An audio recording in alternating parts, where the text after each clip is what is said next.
Olá, tudo bem?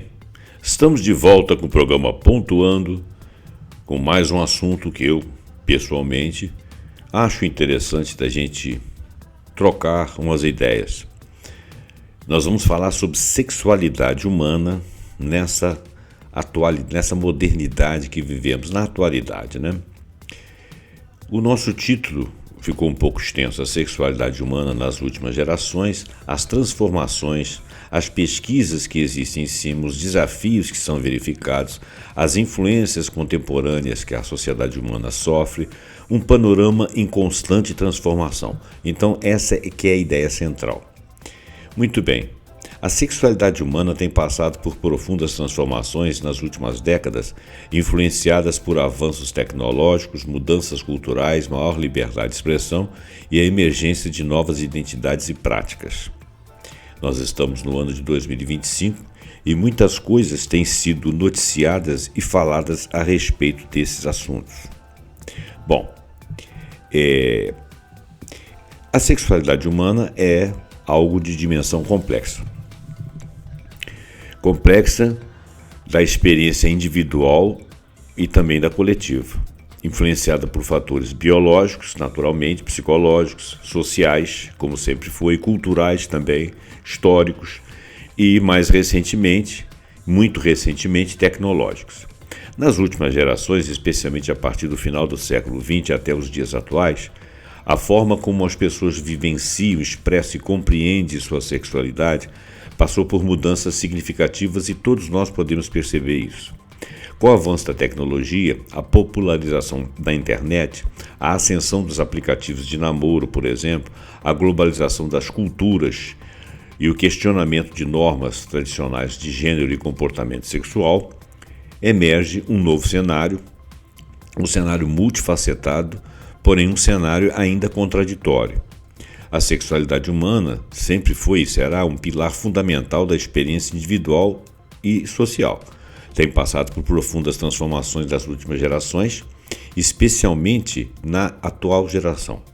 Impulsionados por avanços tecnológicos que nós já dissemos, mas também por mudanças culturais que vêm desde o final do século passado, uma crescente abertura de diálogo que mais acontece a partir da década de 1960 do século passado para cá. As concepções e práticas sexuais vêm se definindo em um ritmo acelerado, com modificações. E esse podcast vídeo se baseia num texto que nós criamos em cima de pesquisas que explora a dinâmica dessa sexualidade nas gerações recentes, mas com ênfase na geração Z, que são os nascidos a partir de 1997. Mas também um pouco nos millennials, os nascidos entre 1981 e 1996, e a partir disso nós vamos dar um panorama detalhado, explorando as últimas facetas dessa evolução, fazendo comparações, a influência do ambiente digital, que nós já falamos aqui, da religiosidade, que ainda não falamos, do consentimento, da intimidade, da forma das intimidades atuais, do advento da pornografia, que hoje graça, do BDSM, que nós vamos explicar para quem não sabe, e também dos aplicativos de namoro que já mencionamos. Então, vamos começar assim com um cenário global, pesquisas atuais, as mudanças geracionais na vivência da sexualidade. Nos últimos anos, uma série de estudos tem mapeado as novas tendências da sexualidade. O relatório da Organização Mundial da Saúde de 2023, por exemplo, enfatiza a necessidade de uma abordagem mais abrangente para a saúde sexual e reconhecendo a diversidade de identidades e práticas. Sempre houve, até meados do século XX, sempre houve uma identidade clara e definida. Não que as pessoas necessariamente não se sentissem diferentes, mas isso não era revelado, não era disposto, né? E hoje não, hoje nós discutimos isso aí. Então, existe uma diversidade de identidades e práticas, e isso tem sido exposto, tem sido discutido. No Brasil, a pesquisa de comportamento sexual do brasileiro, realizada pelo Instituto Ipsos em 2022, revelou um aumento na experimentação sexual e na busca por prazer em comparações com gerações anteriores, com um percentual significativo de jovens explorando diferentes formas de relacionamento e expressões sexuais, sendo esta uma visão mais qualitativa. Não é que se esteja dizendo que as pessoas estão praticando mais sexo. As pessoas estão experimentando outras. Eu não sei se a palavra experimentando seria interessante, mas as pessoas que têm outras formas de ser estão tendo coragem de experimentar de acordo com a sua forma, e isso no panorama está mostrando uma diversidade muito grande. Então, por isso que nós estamos falando aqui que um percentual significativo de jovem vem explorando diferentes formas de relacionamento, expressões sexuais a partir da sua forma de ser, que a gente não sabe se era alguma coisa encoberta em gerações anteriores ou se é o advento de uma nova era, de uma nova forma de ver a vida. Eu não estou querendo dizer aqui, nem a pesquisa está dizendo isso, que essas pessoas estão querendo modificar algo que é inato. Não, elas estão fazendo a coisa de acordo com aquilo que elas sentem. E por isso elas estão explorando diferentes formas de relacionamento. Então, por exemplo, se uma pessoa se sente transgênero, talvez no passado ela não falasse, talvez ela não se relacionasse, talvez ela tentasse se relacionar da maneira usual, vamos dizer assim, que era naturalizada. Hoje elas se dão ao direito de explorarem a sua forma de ser nas relações, inclusive outras formas de relação, ainda que homem e mulher. O fato é que as expressões sexuais, talvez pela população ser muito grande, talvez porque nós hoje tenhamos as pessoas falando mais de suas próprias vidas, temendo mais se mostrar como são de fato, então essas expressões estão aparecendo. A gente não pode dizer que isso aí tem uma causa só atual, né? Apesar do ambiente ter modificado bastante, mas a gente não pode dizer que essa causa é só atual. É possível que isso tenha acontecido no passado, mas nunca tenha sido pesquisado. O fato é que hoje nós estamos observando essa sexualidade.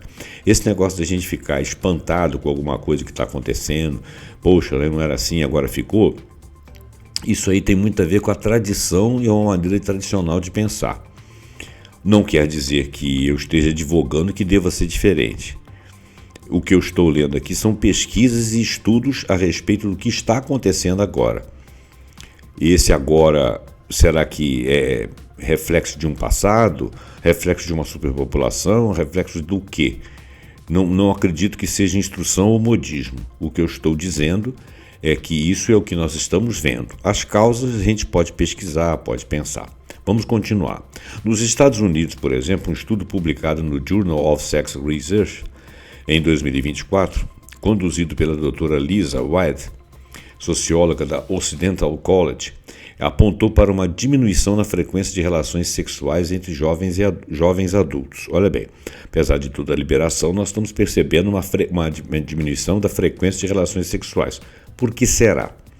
Paradoxalmente, coexiste essa infrequência, ou seja, essa diminuição da frequência, coexiste com uma maior abertura para discussões sobre sexualidade. O que significa isso? É um caso a ser estudado mais à frente. Essa aparente contradição sugere a priori que a qualidade e o significado das experiências sexuais podem estar se tornando mais importantes do que a quantidade de relações. Talvez as pessoas não se sintam impelidas a se relacionar sexualmente com mais atividade e estão buscando relações que as completem, que eles falem mais de si, onde elas podem se explorar da maneira como elas acham que são, com as parcerias que elas acham que são sintonizadas com aquilo. Então é uma questão qualitativa. A quantidade, vamos dizer, a pressa, a ansiedade de se relacionar, coisas talvez de gerações anteriores, já não existe nessa geração, até porque eles não têm mais aquela proibição, aquele medo de fazer, ou fazem quando tem oportunidade. Esta visão, então, demonstra que a qualidade tem sido mais importante do que a quantidade para as novas gerações. Isso aí é uma consideração a priori. Futuramente nós vamos revisar esses dados, fazer outras pesquisas. Eu não, os pesquisadores, né? Eu estou apenas revelando o que vem descobrindo pelas mídias, né? Pelos institutos, pelos autores. Então, o que eu quero dizer é que nós vamos ter que caminhar mais nesse sentido dessas buscas, e perceber mais como essas gerações vão se relacionando para nós estabelecermos uma forma e sabermos as causas se forem o caso.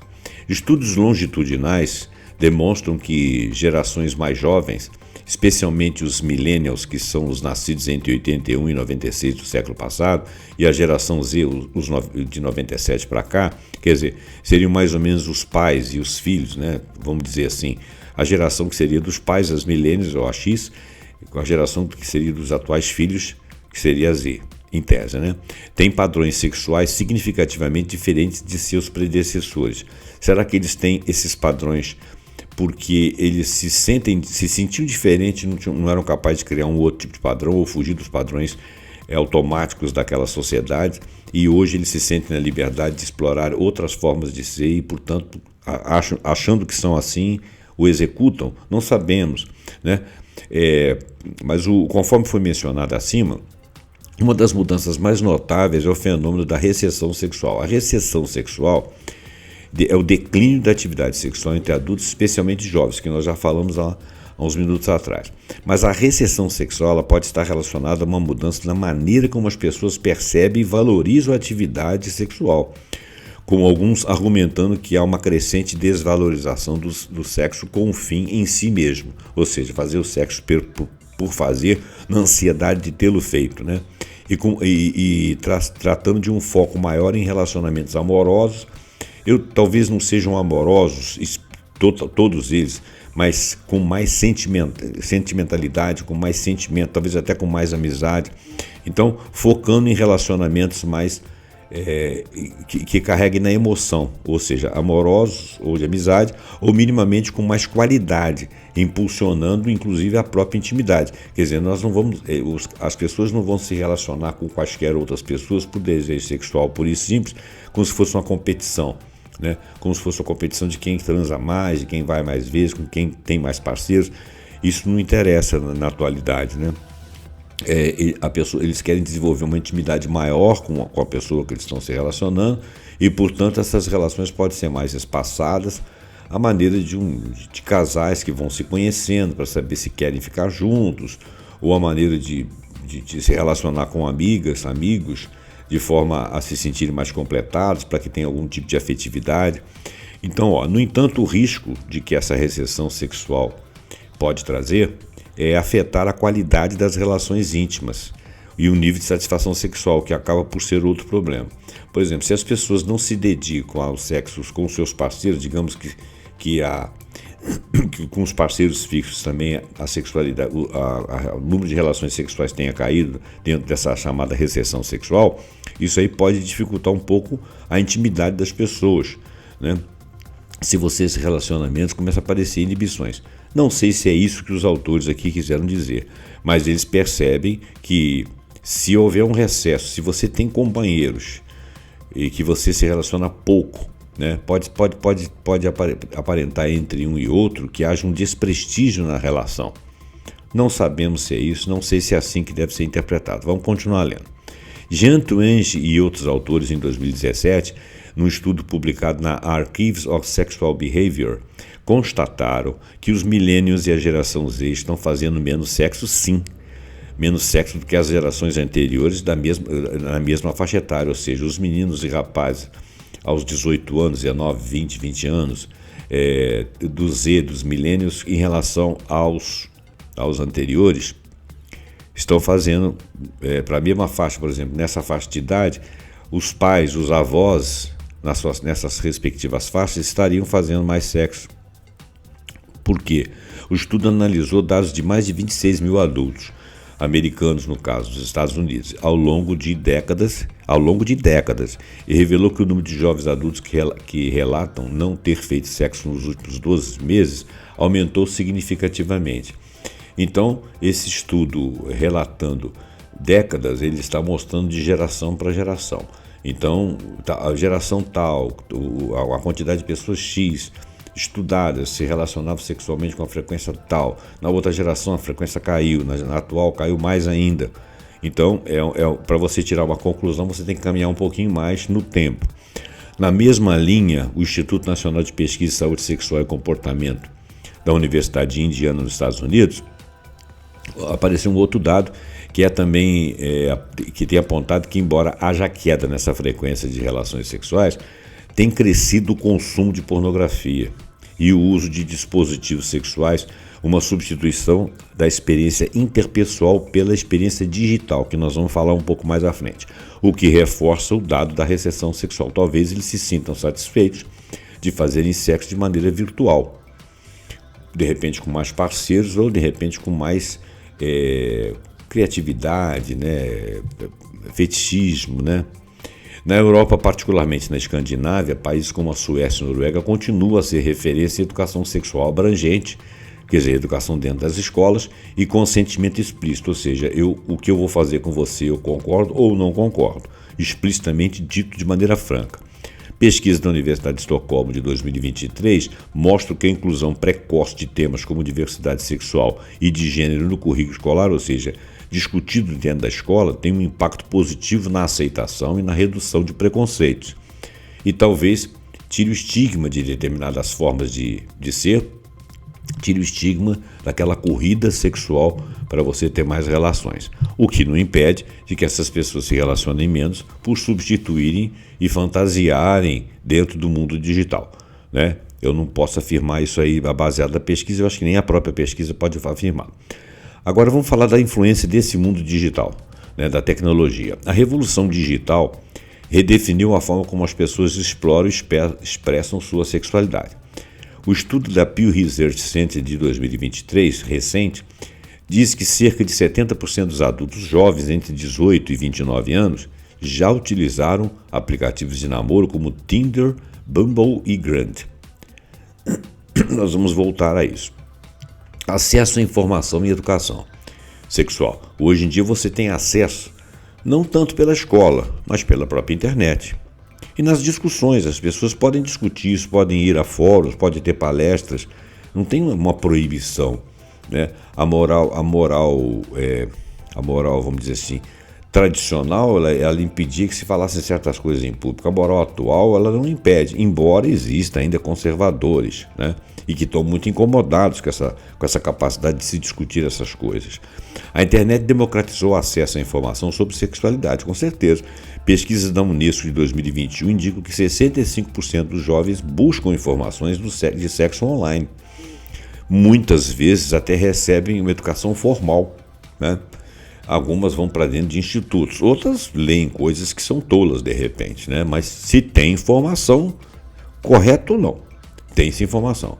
E existe a disponibilização de informação correta, formalizada, inclusive na escola. No entanto, isso também levou à disseminação de desinformação, que eu acabei de falar, especialmente em plataformas como o TikTok e a Reddit. E outras, né? A Huawei também. Sexting é uma palavra que significa envio e recebimento de mensagens sexuais, muitas vezes com fotos e vídeos. É aquela transa que as pessoas tentam fazer virtualmente. E é a própria sexualidade virtual, né? Mas a sexualidade virtual é uma gama mais ampla, né? O sexting, ele é como se fosse uma relação sexual mesmo online, em que seriam dois parceiros fazendo algo, sugerindo e tal. Não sei exatamente como funciona, mas sei que é por aí.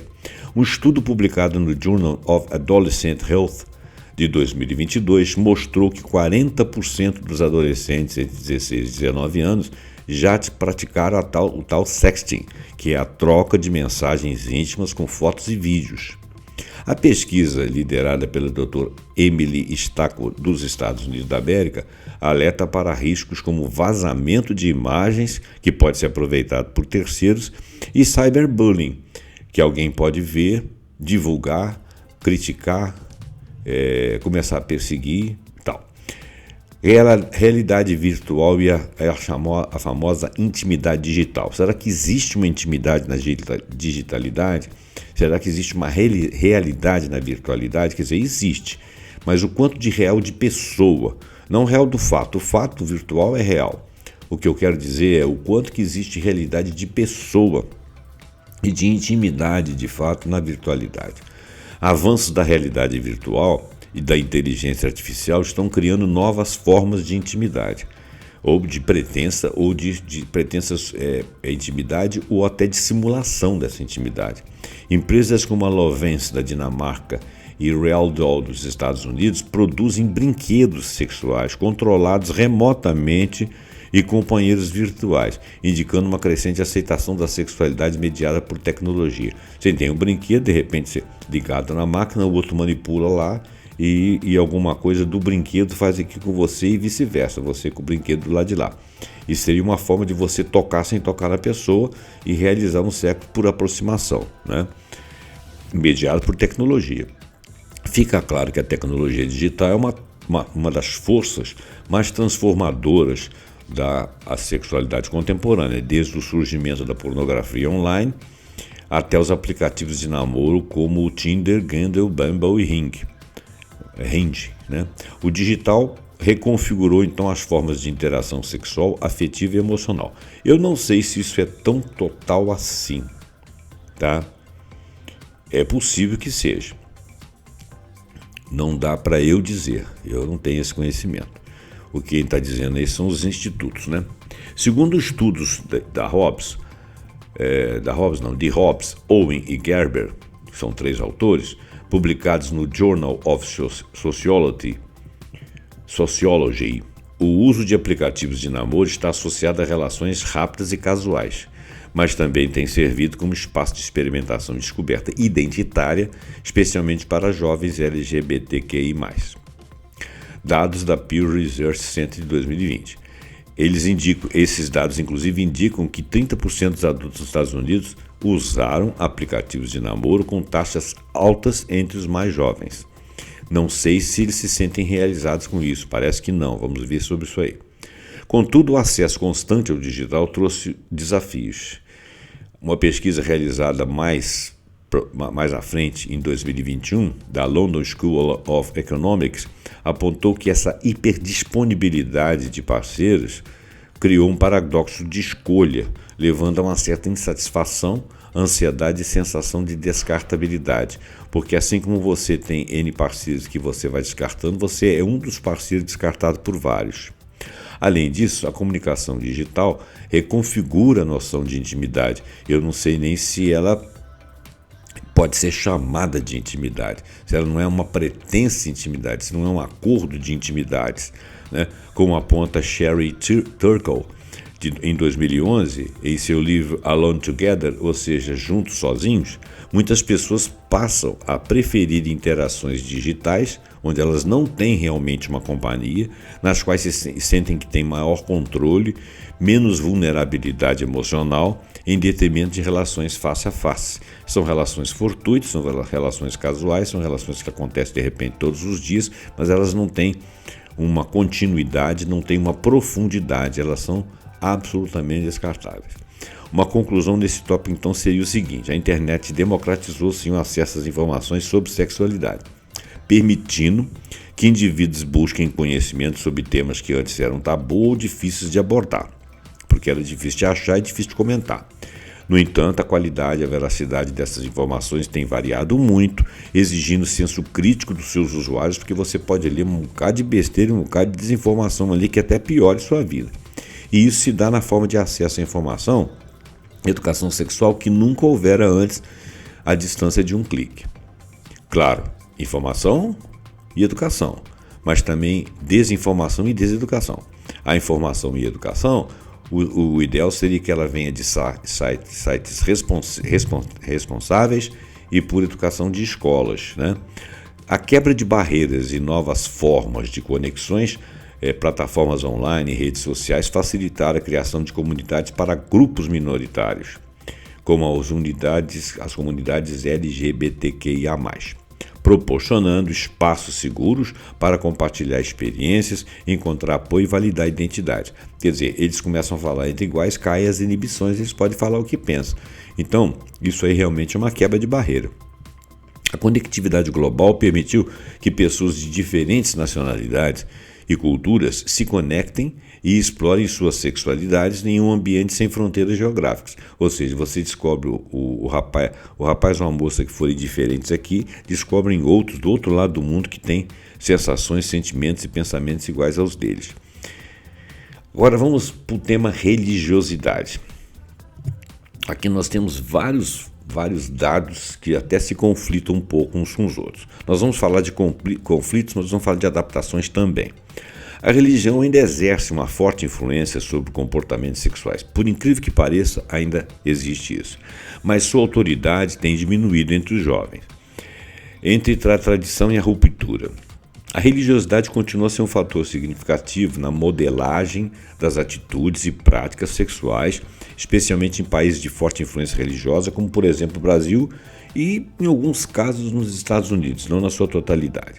Enquanto algumas doutrinas religiosas mantêm visões ainda conservadoras, ou mais conservadoras, sobre a sexualidade, com a abstinência, como por exemplo a abstinência pré-marital, ou seja, chegar virgem ao casamento, e a condenação de práticas que não são heteronormativas, ou seja, práticas homo, ou de transação com gêneros diferentes, há também um movimento crescente de indivíduos religiosos que buscam conciliar sua fé com uma compreensão mais inclusiva e progressista da sexualidade. Mas esse tipo de pessoa não é o que dá nota nas questões religião versus sexualidade, tá? Essas pessoas talvez elas sejam mais abertas, a se conhecerem, e apesar dos dogmas religiosos, mas que eles começam a interpretar de outra forma. Mas como nós vamos ver à frente, não é tão fácil quanto eu estou falando, não. Esse movimento é uma parcela de jovens, né, que desculpa, eu errei aqui, eu vou reler o parágrafo. Um estudo de 2023 de Pew Research Center focado nas Américas revelou que, embora a adesão a dogmas religiosos tradicionais seja forte, há uma parcela crescente de jovens religiosos que tem defendido a aceitação de diferentes orientações sexuais e identidade de gênero dentro de comunidades de fé. Este movimento, muitas vezes liderado por teólogos e ativistas progressistas, busca reinterpretar escrituras e tradições de forma mais compassiva e inclusiva. Bom, declínio da virgindade religiosa. Segundo o Instituto de Pesquisa da Religião Pública nos Estados Unidos da América em 2022, 30% dos jovens cristãos consideram o sexo antes do casamento inaceitável. Mas cristãos de que denominação? Tá? Ele aqui deixou no genérico, então eu vou imaginar que é o genérico. 30% dos jovens cristãos consideram o sexo antes do casamento inaceitável, contra 65% em 1990. Quer dizer, entre os jovens já houve uma debandada. Na Europa, dados do Eurobarômetro de 2023 mostram que países como Suécia e França têm taxas ainda menores de adesão a normas religiosas sobre sexualidade. Quer dizer, talvez bem menos de 30%. Por outro lado, a religião continua a desempenhar um papel importante na formação da moral sexual, especialmente em contextos da América Latina, África e Oriente Médio. Apesar dos números citados acima, parte dos Estados Unidos ainda tem características de moral sexual conservadoras, como a da América Latina, África e Oriente Médio, principalmente em algumas regiões e estados do sul dos Estados Unidos. Quer dizer, no cômputo geral, eles têm sido bastante progressistas, mas tem rincões ali que são parecidos com a América Latina, África e Oriente Médio. Outros dados revelados pelo estudo da Pew Research 2022 mostram que jovens religiosos, de forma geral, tendem a iniciar a vida sexual mais tarde, isso é fato. Praticar menos sexo casual, isso também é fato. Bem como valorizar a castidade antes do casamento, nem todos, mas valoriza. Alguns porque supõem que vão casar com aquela pessoa, porque gostam muito daquela pessoa, arriscam a fazer isso sem ter aquele sentimento de culpa, mas não tem sido a prática habitual, mas já evoluiu. No entanto, também há conflitos internos, especialmente com pessoas LGBTQI+. Quer dizer, se o sexo entre homens e mulheres pode ser admitido como sendo uma prática prazerosa antes do casamento ou aceitável antes do casamento, essas religiosidades, elas impedem a aceitação dentro do contexto religioso dos LGBTQI+. Então, os contextos religiosos são conservadores ainda nesse aspecto. como demonstra Rodrigues, entre outros, de 2020, uma pesquisa com jovens evangélicos brasileiros. No Brasil, a influência da religião evangélica tem crescido, moldando discursos de gênero, identidade e moral sexual, frequentemente em oposição à educação sexual nas escolas, que eles não suportam, não toleram e acham que eles estão ali fazendo a cabeça da meninada, né? Era uma coisa que era assim antigamente no catolicismo. O catolicismo evoluiu um pouco, mas essa levada evangélica atual ela é um pouco mais retrógrada, ela está pegando aí conceitos que as igrejas antigas tinham, a própria católica, entre outros. A aceitação da diversidade sexual em questão ainda é um tabu na moral conservadora. Se as instituições religiosas tradicionais ainda resistem a mudanças, jovens religiosos estão se tornando um pouco mais inclusivos com aquela questão à diversidade, por exemplo, dos LGBTQIA+. E uma outra pesquisa da Universidade de Cambridge, no Reino Unido, de 2021, revelou que 48% dos jovens católicos e protestantes apoiam o casamento homoafetivo. 48%, vamos dizer 50%, tá? Mas essas denominações não são as que estão crescendo mais. As que vêm crescendo dos evangélicos no mundo todo, inclusive na África, não são a favor, não tem esse percentual.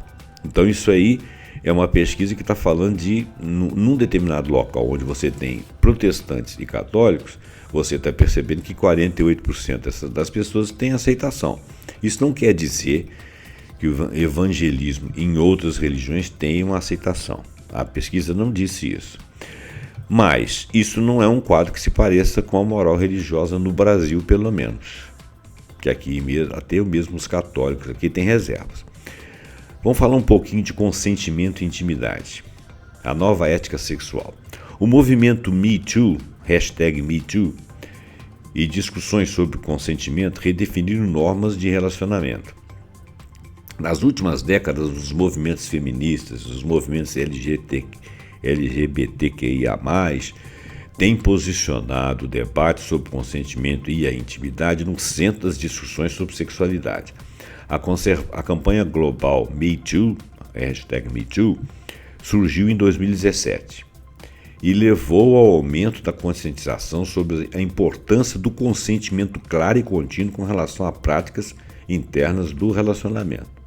Pesquisas da American Psychological Association de 2021 indicam que jovens universitários demonstram uma maior consciência sobre práticas seguras e consensuais, mas também relatam confusão e medo de serem mal interpretados, o que revela uma tensão entre liberdade sexual e a responsabilidade. Vamos falar um pouco da cultura do consentimento explícito, ou seja, aquela que diz isso eu faço, isso eu não faço de jeito nenhum. Estudos da Universidade de Michigan, de 2003, mostram que 75% dos universitários agora acreditam que o consentimento deve ser verbal, contínuo e explícito, sempre discutido. E no Brasil, pesquisas do Instituto Datafolha de 2022 indicam que 60% das mulheres, no mínimo, jovens, já conversaram com parceiros sobre os limites que elas querem nas relações. A intimidade, por sua vez, tem sido cada vez mais negociada em contextos fragmentados. A pesquisadora Eva Lowe's, em Why Love Hurts, em 2012, discute como o capitalismo emocional e o mercado de relacionamentos online tornaram o amor e o sexo bens transacionáveis, influenciando profunda e a vivência de intimidade. Tem, inclusive, aquele negócio de visitar a página, a pessoa tirar fotos ou mandar vídeos e você pagar por aquilo ali, tipo OnlyFans, entre outros aí, né? Que eu sempre fico desconfiado, sempre saio fora daquilo, não aceito conversar. Eu sou um homem mais velho, né? As pessoas que fazem aquilo ali efetivamente não estarem interessadas em mim, isso não é complexo, isso é um relato verdadeiro, eu sinceramente não acho. Então eu fico com medo de golpes, essas coisas, e procuro não me meter com isso. Por isso eu tenho pouco conhecimento dessas coisas. Impacto na jurisprudência. Países como a Alemanha em 2021 e Espanha em 2022 aprovaram leis que definem o consentimento como sim explícito. influenciados por movimentos feministas, quer dizer, está dentro do direito da mulher. Agora, vamos falar um pouco de um assunto que é bastante polêmico e que não é muito legal, apesar de que já existe uma mudança no paradigma disso aí. Pornografia. O consumo, os efeitos e as críticas. E a evolução. A pornografia molda expectativas sexuais, mas também gera debates sobre seus impactos. Acesso precoce e normalização da pornografia, impactos e debates sobre a pornografia. A ambiguidade da pornografia online é um dos fenômenos mais marcantes da sexualidade nas últimas décadas. O acesso fácil e até restrito a uma vasta gama de conteúdos pornográficos tem gerado debates acalorados sobre seus impactos na percepção da sexualidade, nas expectativas sobre o sexo e nas relações interpessoais. De fato, a relação sexual vista na pornografia, ela começou a se tornar norma, forma de se relacionar. Quando as pessoas, há um tempo atrás, antes da pornografia explícita que tivesse em qualquer lugar, elas usavam da sua criatividade para se relacionar e a vontade de fazer de uma forma ou de outra. E muitas vezes não ousavam fazer nada. Quando a pornografia entrou, ela abriu demais o leque, e as pessoas começaram a ter relações mecânicas, como se aquilo ali fosse realmente a finalidade de uma relação. Isso é uma opinião minha, tá? Você pode discordar ou até não levar em consideração. Mas eu acho que a pornografia, em princípio, ela é um mau exemplo de como praticar sexo. Mas essa é a minha opinião.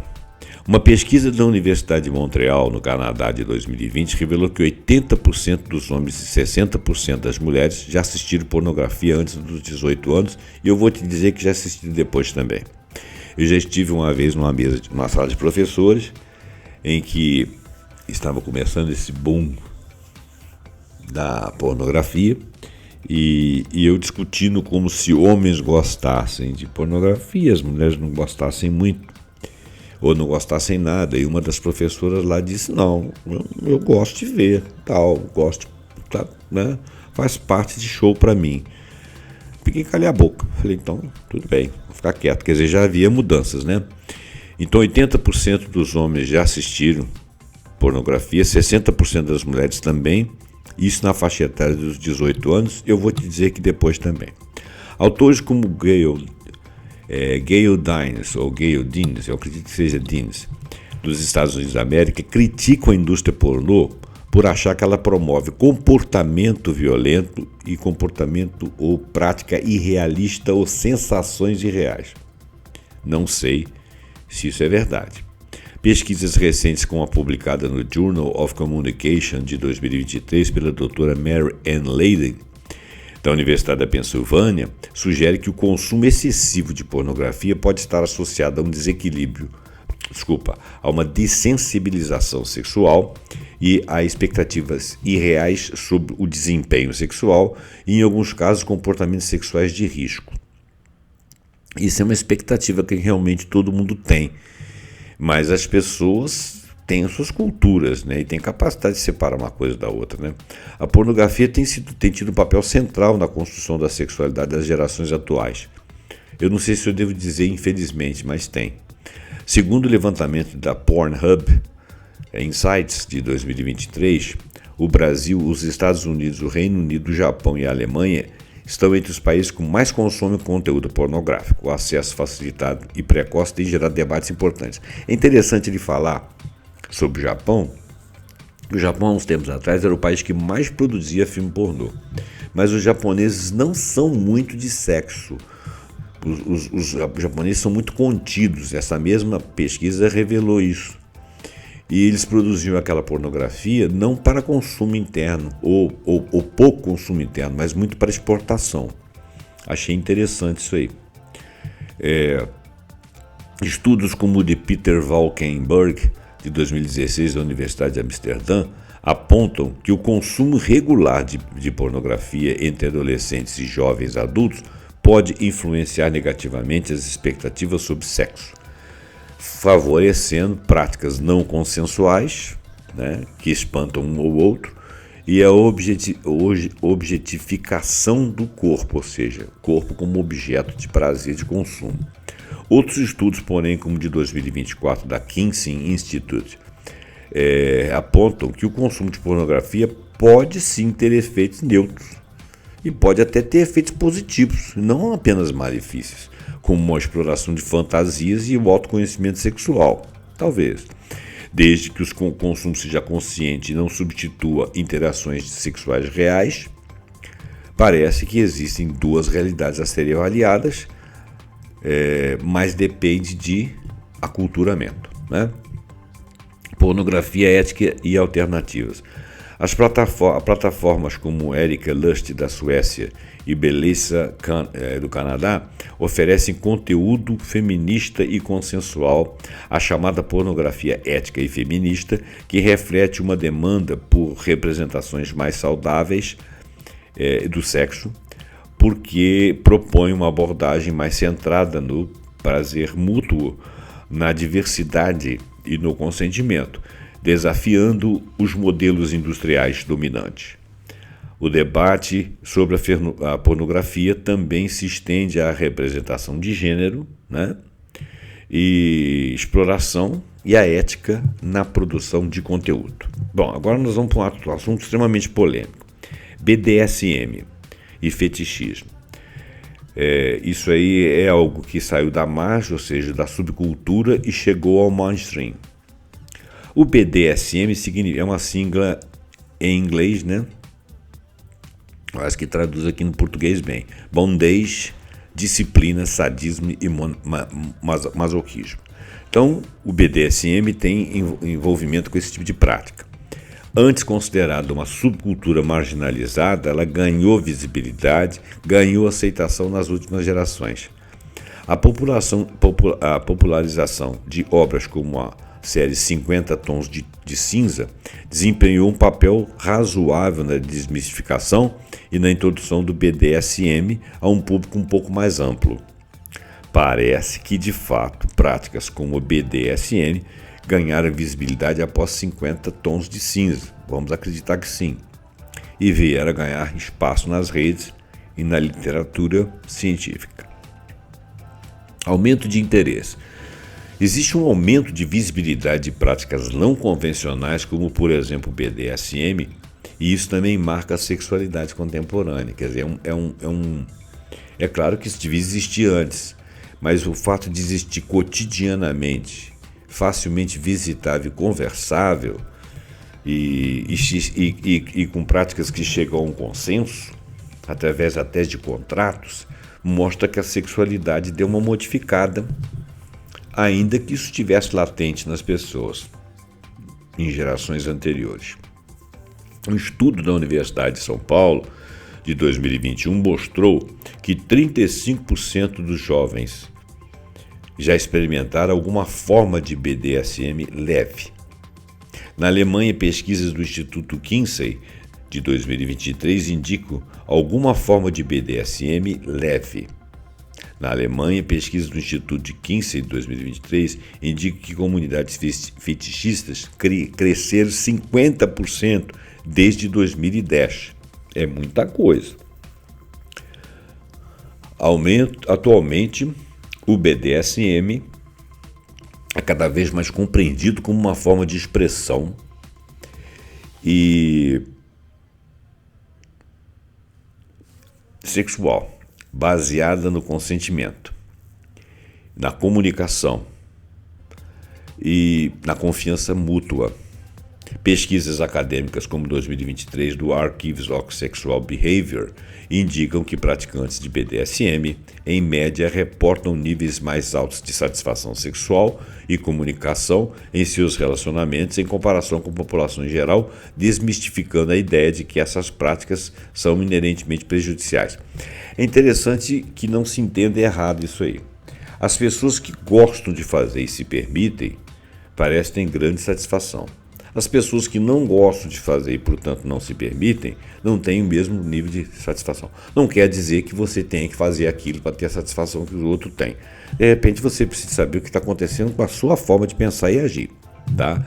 Não acredito que que BDSM seja uma lógica que nós todos devamos abraçar e vencer e abraçar esse paradigma, porque isso aí é uma realidade que está mudando e isso é muito melhor. Eu não acredito nisso aí. Isso aí nós estamos falando na forma de consumo. A coisa tem que ver qual que é a natureza do ser, né? Realmente, eles estão querendo dizer que isso não é bem uma patologia, que as pessoas se dedicam de corpo e alma na forma consensual, sem agressão, sem violência, e que eles gostam e se sentem plenamente satisfeitos. Mais satisfeitos do que os que têm o sexo chamado natural, normal, né? Considerado normal. Então, não é para você enaltecer, mas também não é para você desprezar e discriminar. Então, pesquisas como a de Connolly, de 2006, publicada no Journal of Psychology and Human Sexuality, mostram que pessoas envolvidas em práticas BDSM apresentam níveis de bem-estar psicológico. É a segunda pesquisa que diz isso. Uma comunicação interpessoal maior e uma intimidade emocional que são superiores à média.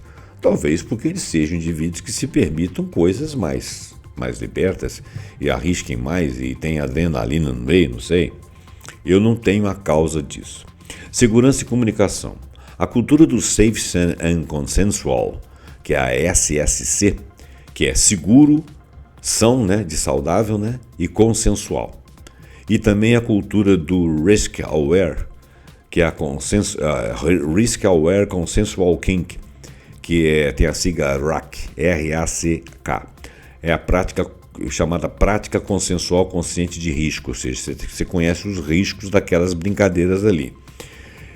Ganhou força, né? Essas culturas ganharam força com workshops, inclusive, com guias online, ensinando as práticas, mostrando como é que é seguro, o que deve ser consensual, como é que deve ser praticado, como é que devem ser os acordos, os contratos, tudo. No entanto, o estigma persiste, claro, é um assunto muito difícil. Estudos como o de Vis Meyer e Van Hansen, na Holanda, argumentam que o BDSM deveria ser despatologizado e compreendido como uma variação legítima de uma expressão sexual humana. Quer dizer, ele está dizendo que não deveria ser considerado patologia. Tudo bem. Agora, isso não quer dizer que você não diz que é patologia e aconselha que as pessoas façam. Não tem nada a ver uma coisa com a outra. Não discuto se é perigoso, Zé Roberto, nem se é patológico, né? Eu acho que diz respeito à intimidade pessoal e às preferências das pessoas. Eu não quero colocar a minha opinião aqui nesse aspecto, tá bom? Aplicativos de namoro na era digital. Isso é uma revolução ou isso aí é um caminho do isolamento? Nós estamos voltando então à influência digital aqui, só que na forma do namoro especificamente.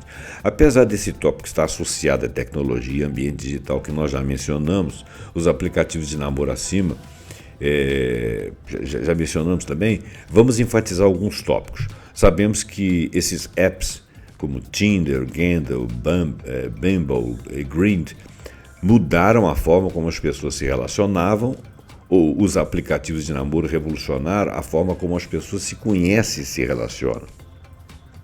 Não sei se a palavra revolucionou está correto, eu acho que ampliou, mas vamos deixar do jeito que está. Plataformas como Tinder, Bumble e Grindr se tornaram ferramentas onipresentes para encontrar parceiros românticos, sexuais e platônicos. Talvez por eu ser mais velho, eu não participe disso, né? E casado, né? Não participe disso, não tenha conhecimento de que isso aí realmente é uma ferramenta onipresente. Acredito, mas deve ser entre mais jovens, né?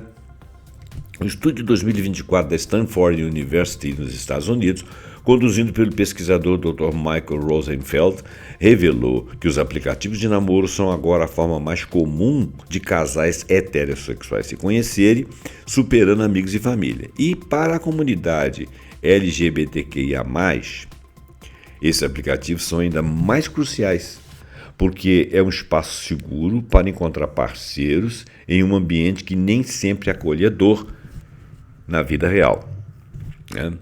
No entanto, aplicativos de namoro também apresentam desafios, como a superficialidade, a cultura do ghosting, que é aquela menina, aquele cara que de repente desaparece da frente do outro, não dá explicação nenhuma, a pessoa fica pensando, será que eu fiz alguma coisa? O que aconteceu? Eu já fiz até um vídeo sobre isso. e a pressão para autoapresentação idealizada. Você quer ser o mais sensual, o mais bonito, o mais inteligente, o mais atraente, né? A busca incessante por um match, ou seja, deu match aqui, eu e ele, eu e ela e outro e tal, deu match. A procura por esse match perfeito, que dê certo efetivamente, que seja realmente realizável, pode gerar ansiedade e frustração, né? E a superficialidade de algumas interações pode dificultar a construção de intimidade genuína. Esta é a chamada superficialidade e sweep culture, que significa cultura do deslizar. Uma pesquisa da Stanford University de 2023 mostrou que 60% dos usuários se sentem insatisfeitos com esses relacionamentos baseados apenas na aparência, na virtualidade, e já aconteceu, inclusive relataram para mim que começaram um relacionamento virtual e quando foram conhecer a pessoa na sua realidade ela era bastante diferente, quer dizer, tinha muito filtro ali. Impacto nas relações LGBTQI+. No Brasil, uma pesquisa da UFMG de 2022 revelou que 70% dos homens gays usam o Grindr como principal meio de encontro, mas muitos relatam solidão e objetificação porque eles procuram aquilo ali para resolver coisas muito rápidas. As pessoas se encontram no meio de uma tarde de trabalho para fazer aquilo, não se conhecem, continuam não se conhecendo. Então, uma solidão razoável, né? Uma sexualidade em constante evolução. Bom, a sexualidade humana, nas últimas gerações, tem sido um campo dinâmico e multifacetado, moldado por uma complexa interação de fatores culturais, tecnológicos, sociais e individuais, o aumento da abertura para diálogo, a proliferação de aplicativos de namoro, do reconhecimento do consentimento como pilar fundamental e a crescente visibilidade do BDSM, a paisagem sexual está em constante evolução, modificação. A gente pensa em evolução sempre para o melhor, né? Creio que sim, é uma evolução, né? Se não for para o melhor, acaba ali, vai ser substituído por outra coisa. A sexualidade das últimas gerações, especialmente da atual, é marcada por contradições. Ao mesmo tempo que há maior liberdade, pluralidade e visibilidade das experiências sexuais, também há aumento de isolamento, de ansiedade sexual, de disfunção erótica, erétil erótica e da dificuldade de estabelecer vínculos que sejam permanentes ou duradouros. Essa sexualidade moldada por algoritmos, redes, telas e dados, e também por ideologias, religiões, movimentos sociais, padrões históricos, padrões estéticos, que ainda persiste, né? Essa que é a moldagem é essa. Compreender a complexidade da experiência sexual contemporânea exige um olhar multidisciplinar, atento às transformações tecnológicas, mas também às nuances subjetivas e culturais, e elas existem, são muitas. A sexualidade contemporânea é marcada por paradoxos, maior liberdade, mas também mais ansiedade, mais opções, mas também mais pressão. Enquanto a tecnologia e a globalização abriram novas personalidades ou possibilidades, questões como consentimento, saúde mental e representação justa ainda precisam de atenção. Futuras gerações provavelmente continuarão a redefinir normas sexuais, buscando equilíbrio entre prazer, ética e identidade. É crucial que a sociedade continue a investir em educação sexual abrangente, que promova o respeito à diversidade e o consentimento e que aborde os desafios e as oportunidades apresentadas para esse cenário em transformação. A compreensão aprofundada das dinâmicas é essencial para construir uma sociedade mais inclusiva, saudável e consciente em relação à sexualidade em todas as suas formas. Terminamos então aqui o programa. Ele ficou longo, como todos têm ficado longos, né? Eu espero que você tenha tido paciência de chegar até aqui. Desculpa se eu falei muito. Muito obrigado pela sua presença. Deixa seu like. deixe seu comentário, compartilhe esse vídeo para provocar engajamento no meu canal. Assina o nosso canal e até o próximo programa pontuando com algum assunto que nós acharmos muito interessante. Até lá.